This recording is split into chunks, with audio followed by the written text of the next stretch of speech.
Well, everybody, thank you so much for showing up today on this very rainy afternoon.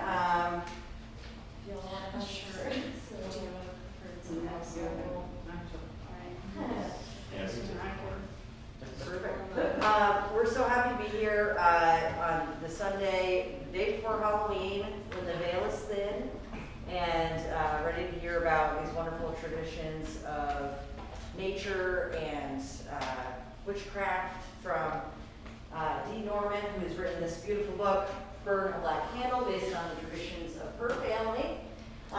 This is your hometown, is that correct? It is my hometown. Hometown lady, and we live outside of Nashville, is that correct? So thank you for coming all the way up here to visit us here in Louisville. In conversation, the authors of the Tarot Oracle deck, Lindsay Cummings and Lucas Cow. I did it! And so I encourage everybody to get a copy of all of these works. We'll have a conversation about the book and about magic and tarot, and then we can all play around and meet and greet one another and talk about cards or whatever other subjects we want to talk about. Thank you for supporting Carmichael's. We're a brick and mortar bookstore, so we can have flesh and blood authors. So thank you for being here. Without you here, we can't be here. So, everyone, thank you.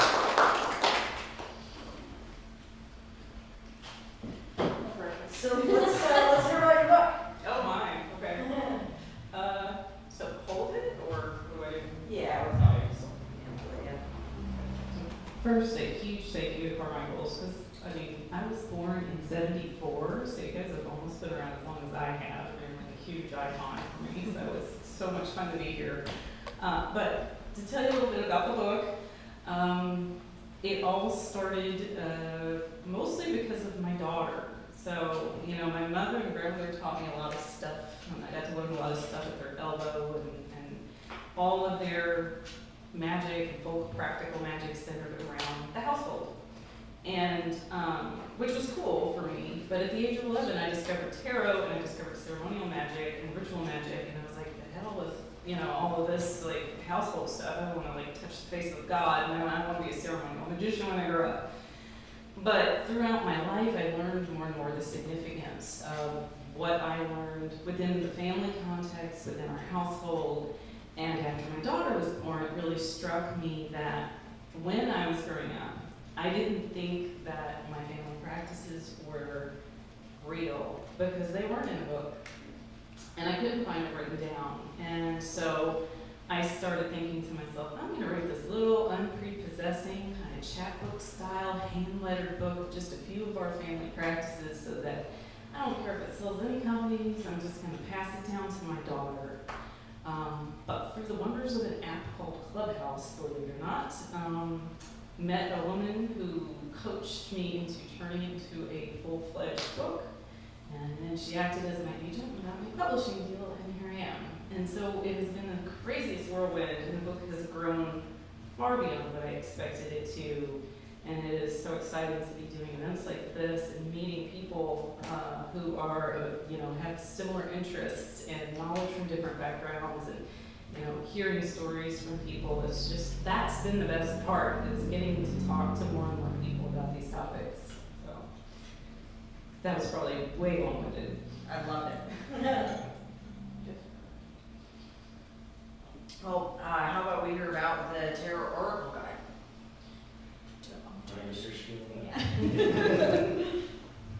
Hi, I'm Lindsay Cummins, and this is Lucas Callum, and it was great to hear you talk to you. It's great to meet you, fellow creator. So our process started in 2018? Yeah, so we're 2019, got it pretty much finished around the start of 2020. Crazy to think about it, it's been that long, and we took the Kickstarter route. So Lucas did all the art for the deck, and I did all the writing, and we collaborated on kind of what the cards would be and how we would structure things. And I was kind of telling you, it's funny because we had a completely different tarot project in mind to begin with, and I think somehow we just rerouted and landed on animals. Yep, we originally had an idea for just a dark themed tarot deck that would just have a gloomy feel and just something kind of around like the horror movie feeling, but that felt a little ingenuine, so we switched over to something that we both love, which is animals, and saw a little opening in the market for it. And not many animal decks out there, so I thought we'd give it a shot at it. And it's funny because there aren't that many, but the one that's like very popular, the animal spirit that everyone loves, exists. And so I had a moment where I was like, do we make like another animal deck? Should we do that? And then I think we just both felt intuitively that that was kind of what we should be doing. And we got a little overambitious and decided that for some reason we were going to do 100 cards and a full-fledged book, which was, in hindsight, we're super proud of, but it was a long process and very involved, but we did it. And so, yeah, what else am I missing? So I, in the writing, I took a lot of the, like, I did a lot of, like, amateur style research on animals, and took a lot of, like, the different adaptations that the animals have, and I roped that into the cards meeting. And then Lucas, you were thinking about a lot of those things that I was writing while you were drawing them. Yeah, it was interesting for me to start because I don't have much of a history in anything tarot related, so it was a great opportunity for me to learn about it through making a deck, like learning the meanings of every card while I'm making it. It was whirlwind.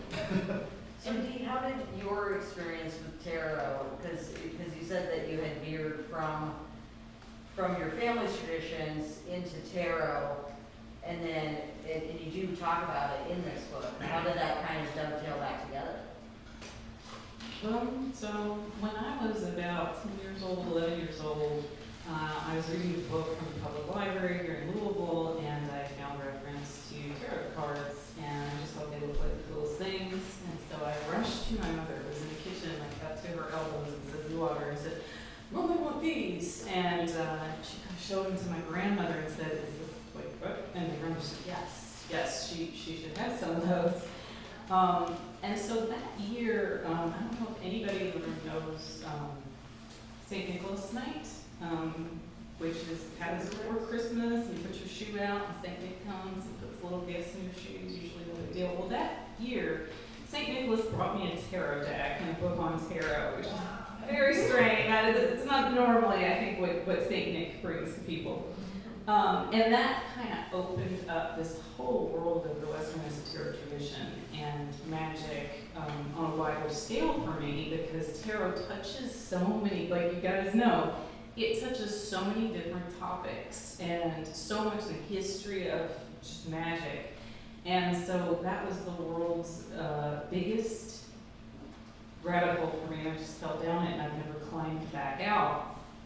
About 20 years ago, I started doing classes on various metaphysical and esoteric topics, but I still had this idea, and one that I was kind of proprietary with it, like, no, this is my family stuff, this is like, hasn't been written down anywhere, and I'm not gonna, if I tell someone what to do with, like, some of our information, I'm not gonna tell them where it comes from, I'm just gonna kind of slowly work it in, but it slowly just became this thing that I grew more and more interested. I'm like, no, this is something that you can't find a book on, and you can't find a class on, and I always think, like, there might be another little 11-year-old Italian-American girl out there who's wondering why they can't find a book on what their family does. And I guess my biggest hope is that as the esoteric publishing community progresses, we get more and more books from these different cultures that we haven't heard from yet about what the folk magical practice is, because I just think that, A, we find similarities and commonalities that help us learn how similar we are to others, despite surface differences, and another is so that we can learn from each other and learn from the variations in our practice. I've noticed that there's been kind of insurgence of BIPOC people communicating about their old traditions, Latin American, South American, etc. And there do seem to be a lot of crossover. And I think that the esoteric community is very interested in other cultures kind of in general, but there can be some kind of appropriation problems with that. So I was really excited to see this as a person of European descent myself, so that I felt like I could kind of stay in my lane. But it's really cool. Also, you talk about some of the garden work and things with that, because all of us, in my moments when my thumb is not black, and grow some rosemary. Can you talk more about the garden aspect and the kind of hedge witch stuff? Sure. My family growing up, we grew up in Buchel, by the way, for the folks who are locals, and we had more yard than house. Like, we were living in a little suburb area, and we spent, and then when the weather was nice, we spent 90% of the day outside. Like, all of it. My parents had a large vegetable garden with a lot of herbs in it, tomatoes and peppers and things like that. And a lot of times, Italian American magic gets categorized as kitchen witchery, which I think is fantastic, and I'm not going to bash that at all, because I love kitchen witchery and I love food. But I really do think it stretches outside the bounds of kitchen witchery, because it affects so many aspects of life in the household. And what I really like about it is that the herbs that are used are herbs that you can go into your backyard and pick out of the ground fresh and use. It's, oregano, which grows like a weed, honest to goodness, and, red chili peppers, if you grow chili peppers or hot peppers, they're easy to grow. And then some of the other components that aren't necessarily garden-based, like salt, which is very easy to get your hands on. And so it's a very beginner-friendly technique, because you can experiment, and you can experiment with things that don't cost a lot of money. But that outside connection with nature, the basil plant also very significant in practice, but also really, really easy. It will take over your backyard, which I have to pay attention to, because though my grandmother could grow anything, I cannot. So all of my homegrown stuff has to be stuff that will just kind of take over the backyard. Same. So Lindsay and Lucas, are you also from Louisville city proper, or you're kind of in this? Yeah, we're both from Louisville. Okay. We're up here. Yeah, well, I noticed in your book you do have a lot of creatures who are specifically native to this area. And maybe not, they live a lot of other places as well, but there are some animals in there that I didn't see as many of, or at all, until I moved to the region. How did you connect with those creatures? Yeah, so I actually think we maybe sort of like ended up including a lot of animals that felt very familiar to us because we see them all the time, but we did also make a bit of an effort to include animals that you don't normally get in animal decks, and we've gotten a little bit of reception around that, just people enjoying that we include like a Tasmanian devil, or like we have a tardigrade in our deck. And so we kind of wanted to just like throw in animals from across the board, and you can only include so many, even though we decided to do 100 cards. So we did a lot of animals that, come from this area, but also we kind of wanted to pepper in a few that you don't maybe see all the time. But I loved hearing about your family history with this. I'm on a bit of a journey. I'm covering my family's from Eastern Kentucky, and there's a lot of Appalachian folk practices that my family did not share with me, but I know they've partaken. And so I'm on a bit of a journey discovering those, and it's a great rabbit hole to go down. There's an amazing book that was recommended to me recently. I just finished reading it, called Southern Conjure, that is about Appalachian folk magical practices. So you might want to check that out.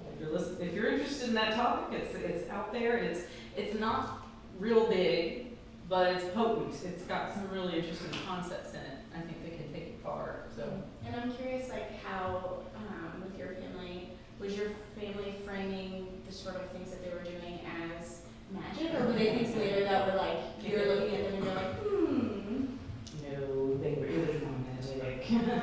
There is literally a joke phrase that has turned into kind of a rallying cry in Italian American folk magic, and it's the things we do. These are just the things we do, honey.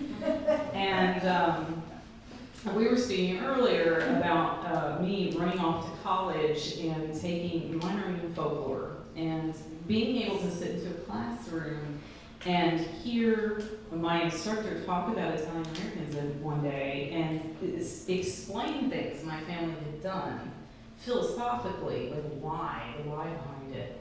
And just blowing my mind, like, oh my God, it's a real thing. And I think that might have actually been the first little nudge to go, okay, this is a real thing. This is serious. This is recognized by academics. But no, my mother and grandmother at first didn't willingly teach me. They keep me at arm's length, and I'd have to pester and ask questions. And it wasn't until I was well into my 30s that they finally sat down and let me formally interview them. But, you know, and my family's always been wonderfully supportive. They consider themselves, you know, dyed-in-the-wool Catholics. And here I am going, Mom, I'm not Christian anymore. I'm a ceremonial magician. And, you know, I like Wicca. You know, they were always super supportive. And so when I say, you guys do magic, and they go, no. We don't do your Kabbalah stuff is magic. You know, what we do isn't magic. Well, no, it's the exact same function, but they didn't see it that way. It was running the household. There's this medieval concept of the household book, if anybody's ever heard of that. And it's a book that contains stuff like how do you cure a fever, how do you clean leather, how do you tan leather, but it would also contain stuff like how do you find a thief using magical techniques or talismans that could be used to cure people or protect people. So the household book contains a combination of practical and esoteric knowledge, and really that was my mother and grandmother's mindset, that there was no dividing line between the practical and mundane and then the metaphysical and magical, which I think is a really wonderful way to just look at it in general. I don't want to take a hard left, but I have a question for you guys, or at least an observation. It's so exciting to me. So historically, throughout our metaphysical history, it's always been a male author and a female artist. Have you guys noticed? It was Arthur Edward Waite, Pam Coleman Smith, it was Lady Harris, it was Aleister Crowley. It's been driving me crazy for 20 years. And even with modern decks, I have never met or talked to or found where it was a female author, male artist. And it's exciting. It's so cool. Have you ever thought of that? I haven't. I haven't thought about that right now. It's the first thing I thought when I mentioned it. Wow. Because it's such a pattern. Yeah. It's something we have joked about before because he cannot draw. He's like, we'll never get a tarot done because I can hear you. It's a little bit blowing my mind processing it, but that's never occurred to me. Well, yeah, wow. I'll be honest, I'm a failed art school student. I did my best, and it just wasn't it for me. But Lucas is just, I mean, I have a passion for it, and I just want to make things constantly, so any opportunity I have, it's get to explore a new direction, let's go that way. So this was perfect. And Lindsay was dead set on making it perfect, and just, it worked out. Yeah, and I think what was so lovely about it is that Lucas didn't have a background in anything that has to do with tarot or magic or folklore.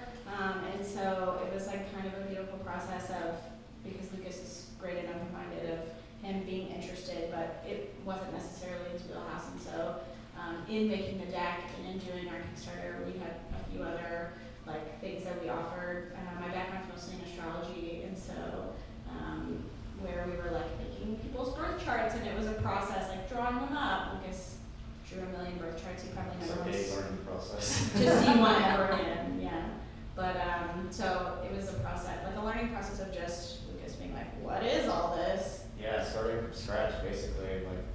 The first 5 or 6 birth charts I made, I screwed up completely and did not realize how much changed per birth chart.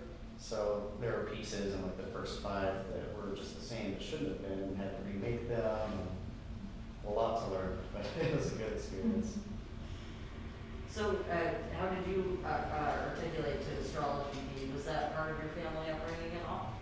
Only what you find in the papers, really. You know, it wasn't a huge thing. There, of course, anything having to do with fortune telling that I would learn, my mother and grandmother wanted to take advantage of. I found out when I was in my 30s that my grandmother, when she was in her 20s or 30s, had a friend who was a card reader, and my grandmother would avail herself of the card reader skills all the time. And she would, and I would joke with people that that's the only reason why I got my first tarot deck, is that grandma wanted a built-in card reader that she could give readings for free. So when I tried astrology, which I'm no great shakes at, but it's fascinating, you know, they definitely wanted their chart done and they wanted to hear about it, but it's nothing, you know, some lunar stuff, some lunar magic, and I've mentioned it, I think, in the book, you know, some prosperity spell that involves the moon and stuff like that. Yes, but formal astrology, no. Astrology is it's a wide world, deep rabbit hole. There's still things that I'm like, well, I didn't know that. Somebody will tell me that, but don't you do this all the time? I'm like, yeah, but there's a lot going on. And even like I was thinking when you were talking about, like, it wasn't long ago that I learned the difference between like a kitchen witch and a hedge witch, and I just feel like there's so much in this world of things to learn and to so. Yeah, the sheer complexity of astrology is just daunting. It's amazing. Yes, it is. Well, do you find that that there are lunar phases that are better for doing divination?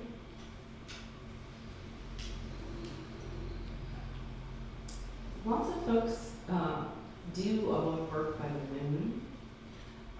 To me, my personal opinion, which is my personal opinion, and doesn't even affect anyone else, is that divination is such a day in, day out, I need it now kind of thing, that I'm not going to wait around for the right lunar phase or the right anything, or even right moon sign. I just go for it.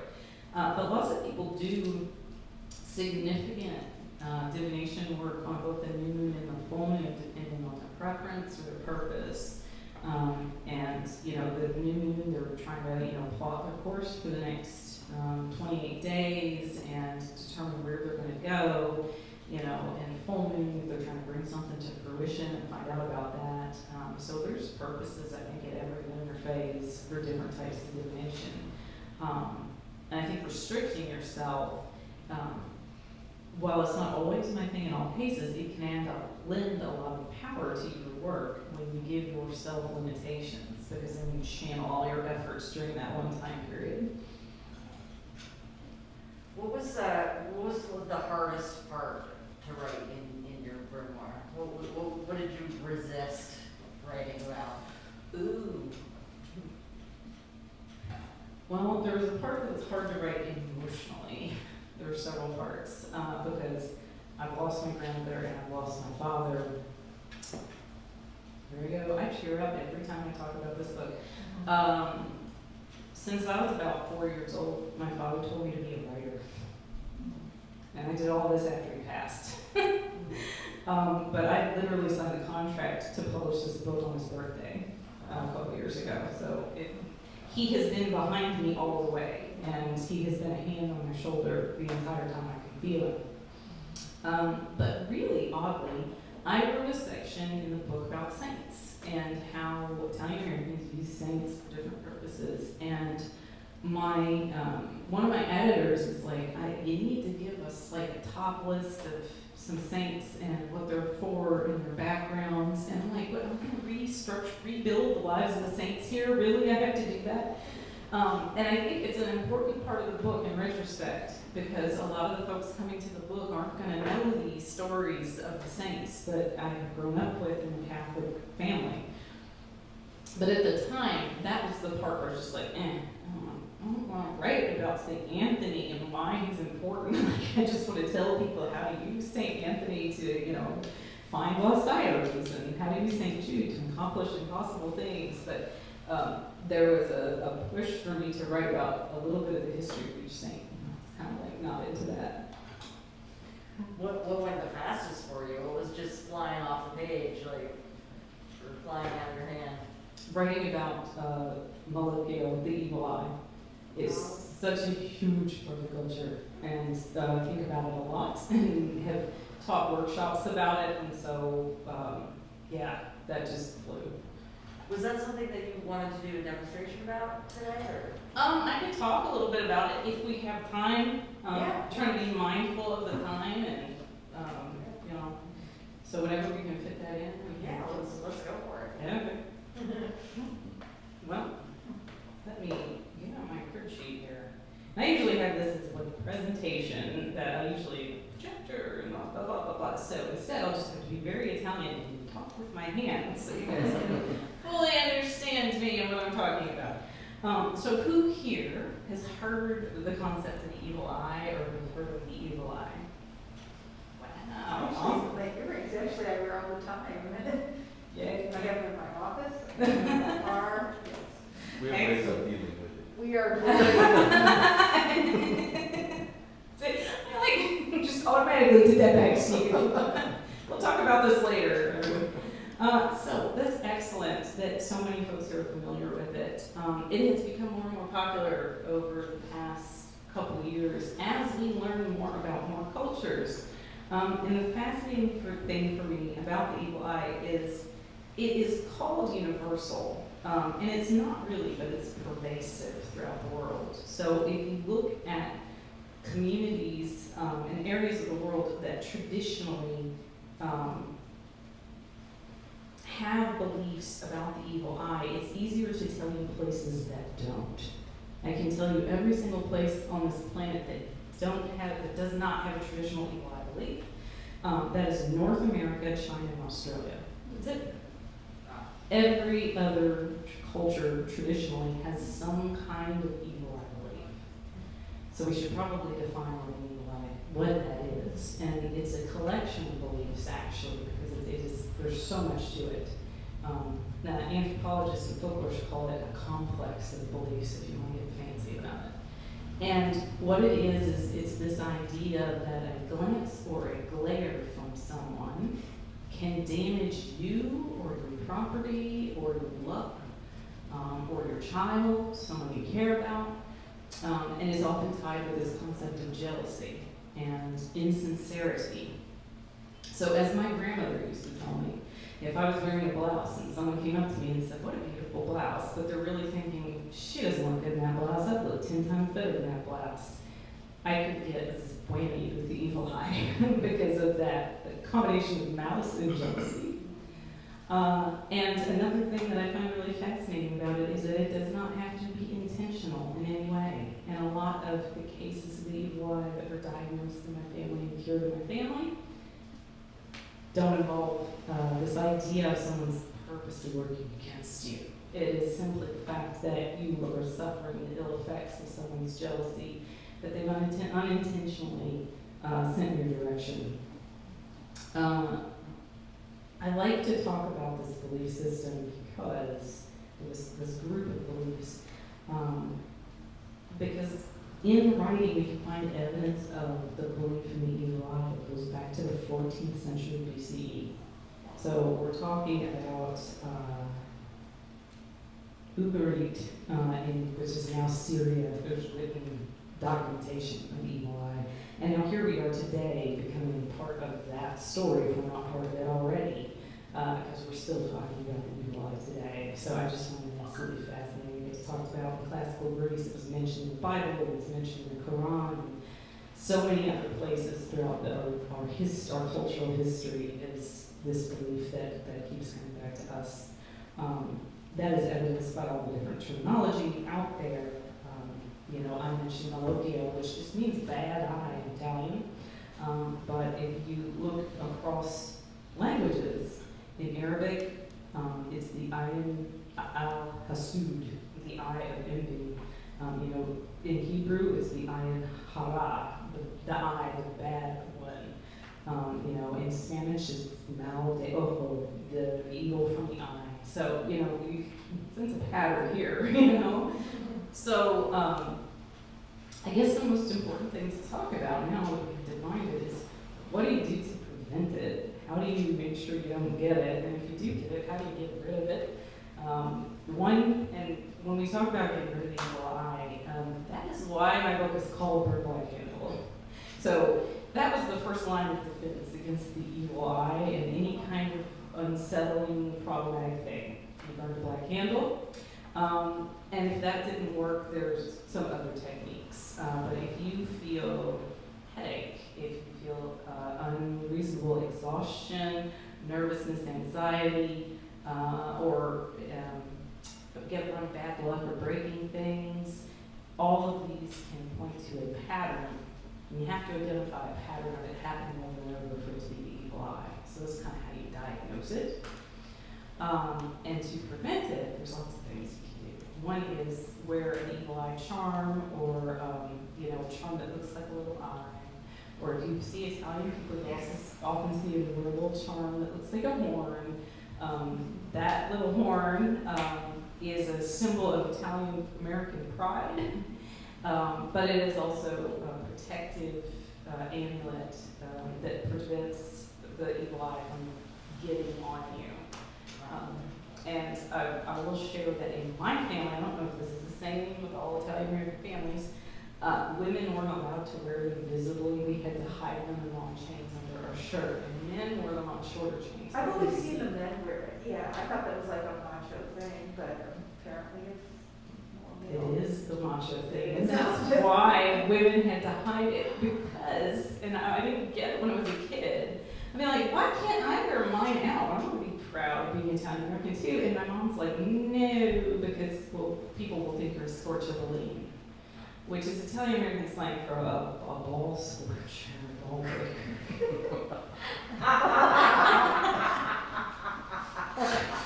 And I didn't find that out until years later. I was like, oh, okay, I get it now. Because when I was a kid, none of it all went over my head. Phallic symbol. Funnily enough, I fell in love with one, a horn that is this long, sterling silver. It's got rhinestones all over it, and it's on a very short chain. And my mom ended up buying it for me. She's like, just don't wear it around me. It's ridiculous. Okay, fine.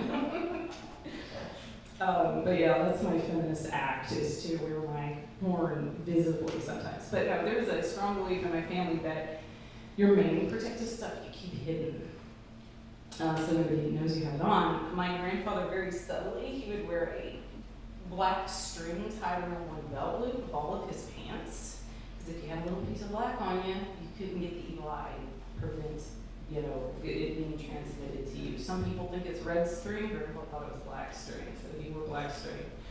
All of these methods are preventative. And then, of course, there's hand gestures. Chris waved me back there. Horned hands, which you might recognize from rock and roll concerts, or The Decline of Western Civilization Part 2, where Ronnie James Dio was talking about throwing up the horns at a rock concert because his grandma used to do it. Well, Yeah. Ronnie was Italian and grandma was Italian.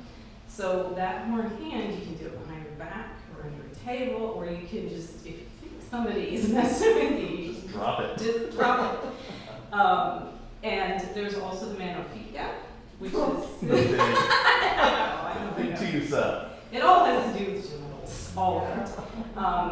The fig hand, which represents female genitals, and that is also supposed to defend from evil eye. Very quickly, to diagnose and cure. If you want to cure, you can do an egg cure, where you rub the egg all over your body and you dispose of the egg either in a toilet and flush it away, or somewhere far away from your house in a dumpster, so that that doesn't follow you back home. If you decide to ever try that practice, make sure you take the egg out of the fridge and let it come to room temperature before you start, or else you'll be really unhappy. And then my mother and grandma used an oil and water technique. They take a little white saucer and put water in it, and drip oil in it, and hold it over your head and say Hail Marys and Our Fathers, and look at the oil to determine if you had the evil eye or not. And depending on the shape of the oil, then you can figure out if you had it, and then there's steps you do with the oil and water if you do have it to get rid of it. So that is the short and sweet and fast presentation on the evil eye. I think I hit all of your topics, but if anybody has any questions, I would be glad to answer them. I'd love to hear if anybody has questions for any of our artists today. I would love to hear them. Yes, ma'am. Yeah, I was telling Dee there before we showed up that, that there was my grandmother who was Greek, and there was my grandfather who was Italian American, and every Sunday my grandfather would drive her to church, and she was a witch, looking back on it, and he would sit in the car and read the newspaper, and I would say, I have no doubt that they're both in heaven.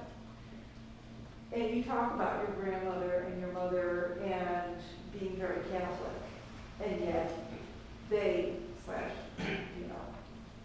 St. Nicholas gave you the first tarot cards. How did they square that? Because that's like the dark side as far as Catholicism. How did they justify, bringing this into not only your home, but encouraging it by buying this for you? Well, it's interesting because there's Catholicism and there's Catholicism. Seriously, and it was, despite all my studies, what I knew from my family, it was not really driven home to me until I started dating that one there, who was also raised Catholic, but he was not raised Catholic in an Italian-American family. There's different varieties and flavors of Catholicism. There's very hard-line, mainstream Catholicism that pays attention to the catechism and literally says that if you do divination, you're going to the ninth circle of hell, like below the blasphemers, you guys. So get really clear. And then there is different types and styles of folk Catholicism. What I know best is Italian American folk Catholicism, where what the formal structure of the church says doesn't really matter much at all. It all boils down to Mary and Jesus. Not God, Mary and Jesus. My mother used to tell me, God knows, but Mary understands. And so you took your concerns to Mary because she was the mother of the world, she was the soul of the world, and she would take care of you just like she took care of her son. God really didn't get a look in. And with this idea of the mother in Italian American culture is this vast flexibility that can encompass nearly everything. So, one Can you talk example. about this in your book? To this extent, yes. To the extent that I'm going now, I don't think I talk about it. I love my mom and dad, but they were built, born in the 30s, and they had limitations and restrictions and misunderstandings. And so I had a very best friend in the world who was gay. And mom and dad had real trouble dealing with that for a long time. Until they met him. And they fell in love with him, and they fell in love with his partner, and they became part of the family, and they were taken care of. And then my parents were mad at his parents for not accepting him, and thought they were horrible people for not accepting their beloved son, and told my friend that he could come to them for anything that he needed. It is this ridiculous ability to expand and encompass everything, because if an Italian American knows you and likes you, anything you do is okay.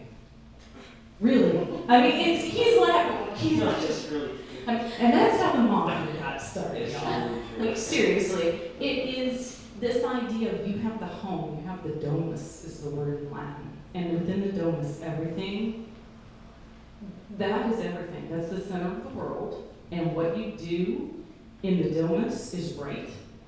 Anything that happens outside of the domus, we don't care, because that's Americano. Which doesn't mean American, it just means not Italian. And if it's happening in the domus, it's okay. It's the only way it could be, because the domus is always right. This is crazy. But it's also wonderful in a way. And it shows how this culture has managed to blend and adapt and accept. And my father struggled with this. My father was raised Baptist, Southern Baptist, and converted to Catholicism to make my mom happy. But well into my 20s, he thought I was going to hell. And I was a Satanist, and he said all kinds of horrible things to me. Yes, this is the same dad that wanted me to be an author. But, you know, as he aged, he mellowed, and he started to learn and to accept everything that I was doing, and to become proud of it, because over the years he picked up this idea that if you know the person and you know that they're a good person, then whatever they are, whether you initially accepted them or not, is perfect. So, and I don't go into that so much in the book. I don't want to be like, my parents were homophobes when I was a child.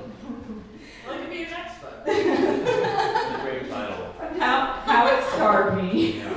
I'm just very interested in the connection, you know, the intersection of folk magic and Catholicism. So, because I consider myself a cultural Catholic who happens to, you know, really down. You're not alone. And I think that it all depends upon you, your internal landscape, and how you decide, like all spirituality, what rules are you going to set for yourself? What's important to you? And, you know, you can do things, you can work with the saints and stay perfectly in alignment with mainstream Catholicism if you so choose. You know, and you can petition the saints for your needs, and you don't ever have to step into the explicit world of witchcraft and magic. If you want to go beyond that, philosophically you have to decide how comfortable you are with that, because you have to be wholeheartedly and your whole mind has to be behind what you're doing in order to be successful in your magical stuff. So, Does anybody else have any other questions? Well, I'd love to give everybody a chance to pick up a copy of Dee's beautiful book if you haven't already. And then we can reconvene here. The Tarot Oracle deck is going into your second printing, is that correct? We are printing it, so we don't have any copies here for sale, but we can direct you like where to purchase online. So we will, or for purchase from Carmichael's bookstore, which carries it up inside.